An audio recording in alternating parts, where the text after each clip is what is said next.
యాగంటి బసవన్న అంతకంతకూ పెరిగి కలియుగాంతమున రంకెవేసెను అంటూ పోతులూరి వీరబ్రహ్మేంద్ర స్వామి తన కాలజ్ఞానంలో చెప్పారనే విషయం చాలామంది వినే ఉంటారు. ఆ బసవన్న ఎప్పటికప్పుడు ఆకారం పెంచుకుంటూ ఉంటాడని కూడా తెలుసు. కలియుగాంతం అవుతున్న సమయంలో కనిపించే కొన్ని నిదర్శనాలలో యాగంటి బసవన్న రంకెవేయటం కూడా ఒకటి. వీరబ్రహ్మేంద్ర స్వామి తపస్సు చేసిన గుహ, వెంకటేశ్వర స్వామి కోసం కట్టిన గుడిలో శివలింగాన్ని ప్రతిష్ఠ చేయటం, ఇక్కడ కాకులు తిరగకపోవటం లాంటి ఎన్నో విశేషాలు ఉన్న సుప్రసిద్ధ క్షేత్రం యాగంటి.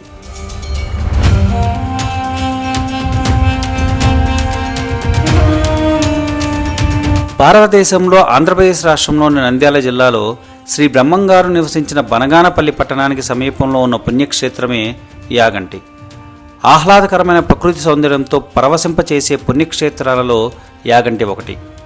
శ్రీ యాగంటి ఉమామహేశ్వర దేవాలయం ఒక ప్రసిద్ధ శైవక్షేత్రం. కానీ ఈ దేవాలయం వైష్ణవ సంప్రదాయంలో నిర్మించబడింది. వైష్ణవ సంప్రదాయంలో నిర్మించబడిన గుడిలో శివలింగం ఉండటానికి గల కారణం, కొన్ని వందల సంవత్సరాల కిందట దక్షిణ భారత యాత్రలో భాగంగా దక్షిణాది వైపు ప్రయాణమైన అగస్త్యుడు బనగానపల్లికి 10 కిలోమీటర్ల దూరంలో నల్లమల కొండల మధ్య శ్రీ వెంకటేశ్వర స్వామి ఆలయాన్ని వైష్ణవ పద్ధతిలో నిర్మించారు. ఆలయంలో ప్రతిష్ఠించేందుకు తయారు చేస్తున్న వెంకటేశ్వర స్వామి విగ్రహాన్ని చెక్కుతున్న సమయంలో బొటనవేలు విరిగింది. అవయవలోపం ఉన్న విగ్రహాన్ని ప్రతిష్ఠిస్తే కీడు తప్పదని భావించిన అగస్త్యుడు తాను చేసిన తప్పును తెలుసుకునేందుకు ఘోర తపస్సు చేస్తాడు. దీంతో శివుడు ప్రత్యక్షమై విగ్రహానికి నష్టం కలిగిందని చింతించవద్దని, ఈ ప్రాంతం తన కైలాసాన్ని పోలి ఉన్న నేపథ్యంలో తానే కొలువు తీరుతానని చెప్పి ఉమామహేశ్వర స్వామిగా వెలుస్తాడు.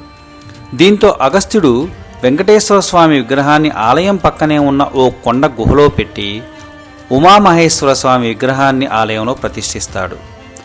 అలా వైష్ణవ దేవాలయంలో శివుడు కొలువైనాడు.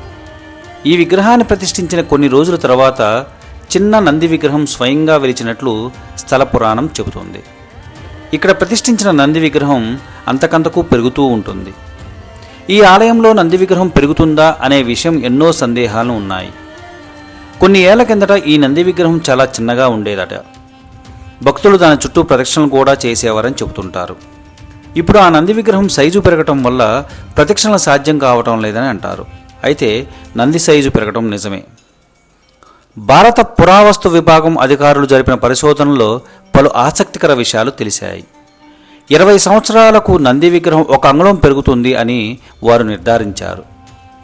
నంది పెరుగుతుందా లేదా అని తెలుసుకోవటానికి ఆ ఆలయంలో విగ్రహం చుట్టూ ఉన్న స్తంభాలను చూస్తే అర్థమవుతుంది.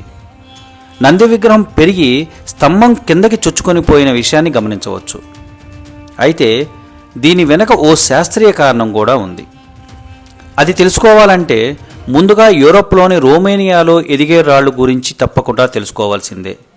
ఈ రాళ్ళు కూడా నంది విగ్రహం కంటే వేగంగా పెరుగుతాయి. ఇందుకు కారణం ఆ రాళ్లలో ఉండే కాల్షియం కార్బోనేటు, సోడియం సిలికేట్.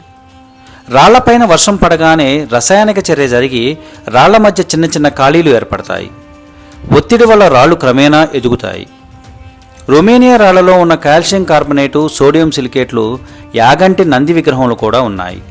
కానీ రొమేనియా రాళ్లంత వేగంగా నంది విగ్రహం పెరగకపోవడం వెనుక చిన్న తేడా ఉంది. రొమేనియాలోని రాళ్లపైన నేరుగా వర్షం పడటం వలన వేగంగా పెరుగుతున్నాయి. కానీ యాగంటి నంది ఆలయంలోని మండపం క్రింద ఉండటం వల్ల నేరుగా వానలో తడవదు. కేవలం గాలిలో ఉన్న తేమను గ్రహించి మాత్రమే రసాయన క్రియకు గురవుతుంది. దీనివల్ల ఎదుగుదల నెమ్మదిగా ఉంటుంది. యాగంటి ఆలయంలో నంది విగ్రహానికి యాగంటి బసవన్న అని పేరు. కలియుగం అంతమయ్యే నాటికి యాగంటి బసవన్న లేచి రంకె వేస్తుందని శ్రీ పోతులూరి వీరబ్రహ్మేంద్ర స్వామి వారు కాలజ్ఞానంలో వర్ణించారు. దేవాలయ ప్రాంగణంకి వాయువ్యంలో ఉన్న గోపురం నుండి బయటకు వస్తే అక్కడ ఒక చిన్న కోనేరు ఉంటుంది. ఈ కోనేరులోని నీటినే స్వామివారికి నిత్యం జరిగే కైంకర్యాలకు ఉపయోగిస్తారు. అగస్త్యుడు ఇక్కడ స్నానమాచరించిన తర్వాత శివుణ్ణి ఆరాధించేవారు అని అంటారు. ప్రకృతి ఒడిలో పుట్టిన జలధార పర్వత సానువుల్లో సంవత్సరం పొడవునా ప్రవహిస్తూ ఈ కోనేరులోకి చేరుతుంది. ఇక్కడ నుండి నీరు దేవాలయానికి ఎదురుగా ఉన్న పుష్కరునికి చేరుతుంది. యాగంటిలో సహజ సిద్ధంగా ఏర్పడిన కొండ గుహలు మనల్ని ఆశ్చర్యచకితులను చేస్తాయి. ఆలయానికి ఉత్తరాన శ్రీ అగస్త్య మహాముని వారి గుహ ఉంది. గుహలోనికి వెళ్ళటానికి 120 నిటారు మెట్లు ఉంటాయి. ఈ గుహలో శ్రీ అగస్త్య మహాముని వారు తపస్సు చేసినట్లు చెబుతారు. గుహలో ప్రకృతి సిద్ధంగా ఏర్పడిన శివలింగం, ఆదిశేషుని ఆకారాలు పడమటి వైపు కనిపిస్తాయి. మనం స్వయంగా ఇక్కడ శివలింగానికి అభిషేకం చేసుకోవచ్చు. ఇక్కడి నుండి ఇతర గుహలకు, పలు పుణ్యక్షేత్రాలకు సొరంగ మార్గాలు ఉన్నట్లు చెబుతారు. ఈ గుహ పక్కనే ఆలయ ముఖద్వారానికి ఉత్తరాన శ్రీ శ్రీ వెంకటేశ్వర స్వామి వారి గుహ ఉంది. వెంకటేశ్వర స్వామి వారి విగ్రహం చెక్కే సమయంలో కాలి బొటనవేలు విరిగింది. ఈ విధమైన అసంపూర్ణ విగ్రహం పూజలు అందుకొనకూడదు. అందువల్ల ఆ విగ్రహాన్ని తీసుకొని వచ్చి ఈ గుహలో అగస్త్య మహర్షి ప్రతిష్ఠించాడు. ఈ విగ్రహం తిరుమల శ్రీ వెంకటేశ్వర స్వామివారి ఆలయం నిర్మాణానికి ముందే ప్రతిష్ఠించబడింది. శ్రీ శ్రీ పోతులూరి వీరబ్రహ్మేంద్ర స్వామివారు తన కాలజ్ఞానంలో ఈ స్థలం తిరుపతికి ప్రత్యామ్నాయంగా మారుతుందని రాశారని చెబుతారు. ఈ గుహలోకి వెళ్ళటానికి మెట్లు కొంత సౌకర్యంగానే ఉంటాయి. వెంకటేశ్వర స్వామిని ప్రతిష్ఠించిన గుహ పక్కనే మరో గుహ ఉంటుంది. ఈ గుహలో శ్రీ శ్రీ పోతులూరి వీరబ్రహ్మేంద్ర స్వామివారు కాలజ్ఞానం రాశారని భక్తులు నమ్ముతారు. ఇక్కడ బ్రహ్మంగారు తన శిష్యులకు జ్ఞానబోధ చేసినట్లు చెబుతారు. దీనిని శంకర గుహ, రోకళ గుహ అని కూడా అంటారు. ఈ గుహలోకి వంగి వెళ్ళవలసి వస్తుంది. ఈ గుహలో నుండి బనగానపల్లి పట్టణానికి సమీపంలో ఉన్న రవ్వలకొండ గుహలకు దారి ఉన్నట్టు చెబుతారు. ప్రస్తుతం ఆ దారి మూసివేయబడి ఉంది. యాగంటి ఉమామహేశ్వరాలయంలో ఉన్న పుష్కరిణికి అగస్త్య పుష్కరిణి అని పేరు ఉంది. మునీశ్వరుడైన అగస్త్యుడు ఈ కోనేరులో స్నానం చేశాడని, అందుకే ఈ కోనేరుకు ఆ పేరు వచ్చిందని స్థల పురాణం పేర్కొంటుంది. ఈ పుష్కరంలోనికి నీరు అక్కడ ఉన్న ఒక నంది నోటి నుంచి వస్తూ ఉంటుంది. ఎక్కడో పుట్టిన జలధార పర్వతాల్లోంచి ప్రవహించి నంది నోటి ద్వారా పుష్కరంలోకి చేరుతుంది. మండే ఎండల్లో అయినా, ముంచెత్తే వర్షాల్లో అయినా పుష్కరంలో నీరు ఒకే మట్టంలో ఉండటం విశేషం.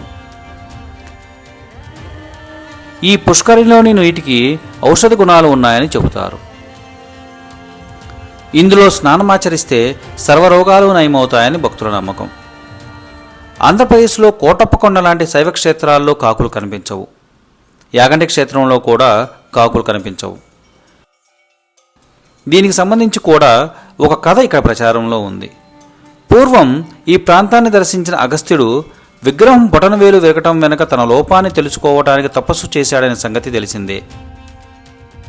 అదే సమయంలో అక్కడికి చేరిన కొన్ని కాకులు గోలగోలగా అరిచి అగస్త్యుడికి తపోభంగాన్ని కలిగించడంతో ఆయన ఆగ్రహించారట. ఈ క్షేత్రంలో కాకులకు ప్రవేశం లేదని శపించారట. ఆ కారణం వల్లే ఇక్కడ కాకులు కనిపించవని అంటారు. ఇది దేశంలో చాలా ప్రసిద్ధి చెందిన ఆలయం. భారతదేశానికి చెందిన గొప్ప రాజవంశాల చేత యాగంటి శ్రీ ఉమామహేశ్వర ఆలయం పోషించబడింది. 5వ శతాబ్దం నుంచి చోళులు, పల్లవులు, చాళుక్యులు ఈ గుడిలో నిత్యం పూజలు నిర్వహించేవారు. 15వ శతాబ్దంలో విజయనగర సామ్రాజ్యానికి చెందిన సంగమ రాజ్య వంశస్థుడైన హరిహర బొక్కరాయలు శిథిలావస్థలో ఉన్న గుడిని పునర్నిర్మించారు. యాగంటి ఆలయ దర్శన సమయాలు ఉదయం 6 గంటల నుండి మధ్యాహ్నం 1 గంట వరకు మరియు మధ్యాహ్నం 3 గంటల నుండి రాత్రి 8 గంటల వరకు తెరిచి ఉంటుంది. అభిషేక సమయాలు ఉదయం 6 గంటల నుండి మధ్యాహ్నం 12 గంటల వరకు మరియు మధ్యాహ్నం 4 గంటల 30 నిమిషాల నుండి సాయంత్రం 6 గంటల 30 నిమిషాల వరకు అభిషేకాన్ని చేసుకోవచ్చు. యాగంటి ఉమామహేశ్వర స్వామి ఆలయం బనగానపల్లి పట్టణానికి 14 కిలోమీటర్ల దూరంలో ఉన్న పాతపాడు అనే గ్రామం సమీపంలో నెలకొని ఉంది. కర్నూలుకు దాదాపు 100 కిలోమీటర్ల దూరంలో ఉంటుంది. కర్నూలు, బనగానపల్లి, నంద్యాల నుండి యాగంటి క్షేత్రానికి బస్సు సౌకర్యం ఉంది. యాగంటి ఆలయానికి సమీపంలోని railway station Nandyal railway station. ఇది సుమారు 50 కిలోమీటర్ల దూరంలో ఉంటుంది. యాగంటి ఆలయానికి సమీప విమానాశ్రయం హైదరాబాద్ అంతర్జాతీయ విమానాశ్రయం. చారిత్రక స్థలమైన బెలూం గుహలు సుమారు 45 కిలోమీటర్ల దూరంలో ఉన్నాయి.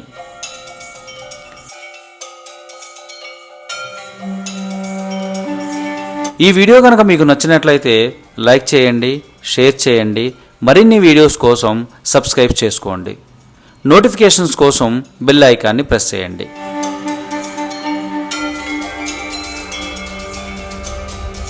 శివాయ విష్ణురూపాయ శివరూపాయ విష్ణవే శివస్య హృదయం విష్ణు, విష్ణోచ్చ హృదయం శివ.